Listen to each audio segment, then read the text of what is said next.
Picture this. You limp into a gas station with a completely flat tire. I mean, there is a gaping hole right in the rubber. You attach the air hose, and the tire gauge reads 0. But wait a second. We know the Earth's atmosphere is constantly pushing down all around us, right?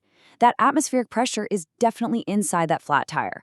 So if the atmosphere is constantly pushing, why on earth does the gauge say 0? Well, you might be asking yourself exactly that. And the truth is, there's actually no mystery here at all. Tire gauges are just specifically designed to read 0 at normal atmospheric pressure.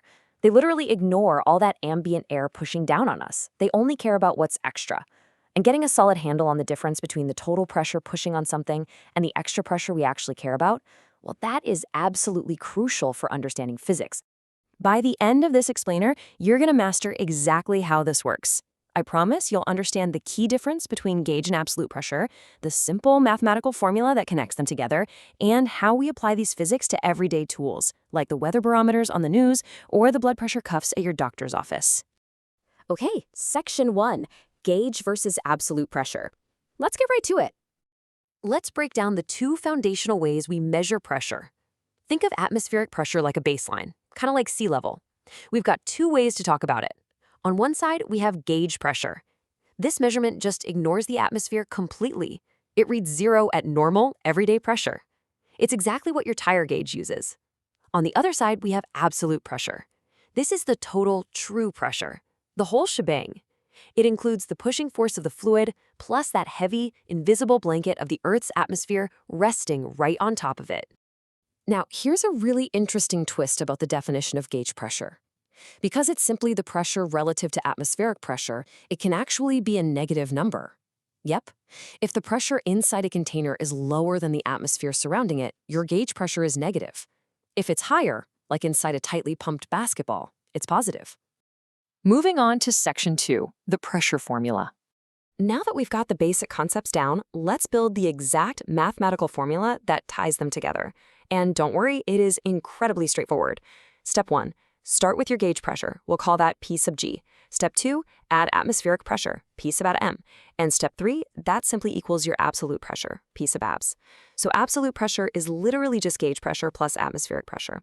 You see, thanks to Pascal's principle, atmospheric pressure naturally adds to the pressure in any fluid that isn't locked away in a rigid, sealed container. Let's put this into a real-world perspective to make it stick. Imagine you pump up your car tire and your trusty gauge reads 34 psi. That's pounds per square inch. Remember, that gauge is ignoring the atmosphere. But standard atmospheric pressure is roughly 14.7 psi. So what is the absolute total pressure inside that tire? Just plug it into our formula. 34 psi gauge pressure plus 14.7 psi atmospheric pressure gives us a grand total absolute pressure of 48.7 psi. Wait, hold up. Let's pause here for a crucial retention moment, because this is where students almost always get tripped up. We just learned that gauge pressure can be negative, right? But can absolute pressure ever be negative? The answer is a hard no. In fluids, absolute pressure mathematically and theoretically cannot drop below 0. Why? Because fluids can only push, they cannot pull. To have a negative absolute pressure, a fluid would have to actively pull, and that just doesn't happen. So the absolute smallest pressure possible in the universe is a perfect 0. All right, Section 3, measuring pressure with manometers and barometers. Let's smoothly transition from the chalkboard formulas to the physical, real-world tools we use to actually measure these forces. One classic tool is the U-tube manometer. Picture a clear glass tube shaped like a giant U, partially filled with liquid. One side is totally open to the room, meaning the atmosphere is pushing right down on it. Now, if we attach the other side to, say, a highly pressurized balloon, that extra pressure pushes the fluid down on the balloon side and forces it up on the open side. The fluid shifts until the pressures at equal depths balance out. By simply measuring the difference in height, h, between those two fluid levels, we calculate the gauge pressure. The formula? Gauge pressure equals that height difference times the fluid's density times gravity.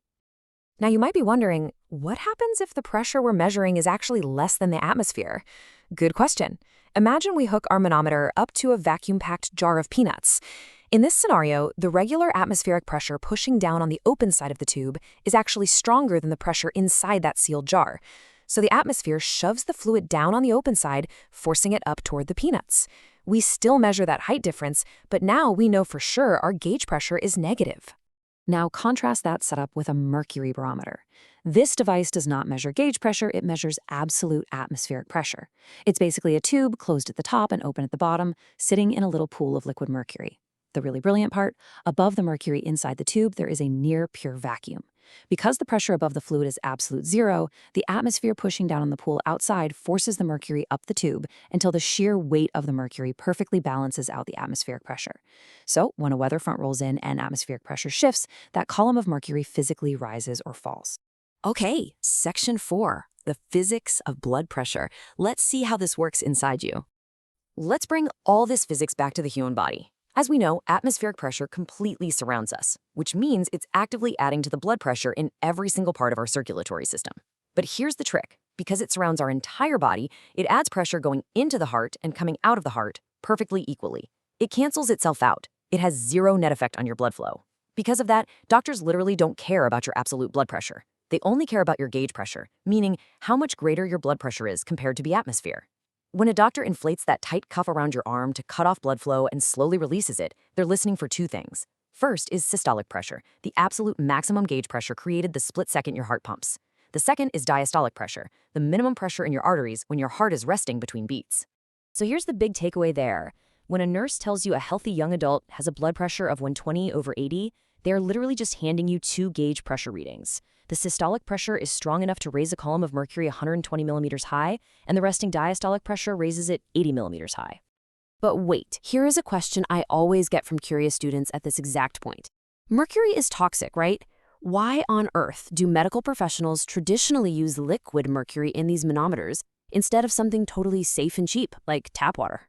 The answer comes down to one simple number, 13.6. Mercury is 13.6 times denser than water. Remember our manometer formula from earlier? Pressure equals height times density times gravity? Because mercury is so incredibly dense, measuring a pressure of 120 millimeters of mercury only requires a tiny compact tube that easily fits on a doctor's desk. Actually, scratch that. Imagine if they used a water manometer instead. To measure the exact same blood pressure, the tube would have to be 13.6 times taller. The gauge would literally hit the ceiling of the examination room. No one wants that. Section 5, practical example. Let's look at the IV bag. Before we wrap up, we are going to apply everything we've talked about to a real practical clinical calculation. This is where physics literally saves lives. Imagine this scenario. A patient needs an IV drip. We know the IV fluid is essentially water. We also know the blood pressure inside the patient's vein is 18 millimeters of mercury above atmospheric pressure. That is our gauge pressure. For that IV fluid to successfully flow into the patient's vein, the downward pressure of the fluid coming from the bag has to just slightly exceed that 18 millimeters of mercury. So, exactly how high above the needle must the nurse hang that IV bag? Let's walk through the math step by step. Step 1, we need to convert 18 millimeters of mercury into standard scientific units, known as pascals. 1 millimeter of mercury is about 133 pascals, so 18 times 133 gives us roughly 2,400 pascals. Step 2, we take our fluid pressure formula, pressure equals height times density times gravity, and just rearrange it to solve for height. So height equals pressure divided by density times gravity. Step 3, plug in those numbers. 2,400 pascals divided by the density of water, which is 1,000 kilograms per cubic meter, times gravity, 9.8. Run those numbers and the math tells us the required height is 0.24 meters. That means the nurse must hang the bag at least 24 centimeters above the patient's arm. If they hang it any lower, the patient's blood pressure would actually push blood back up into the tube. Okay, let's do a rapid-fire summary of our key takeaways from this explainer. Number 1, gauge pressure completely ignores the atmosphere. It reads 0 in an open room, and it's a standard for your tire gauge and your doctor's office. Number 2, absolute pressure is the true total pressure, which absolutely includes the heavy weight of the Earth's atmosphere.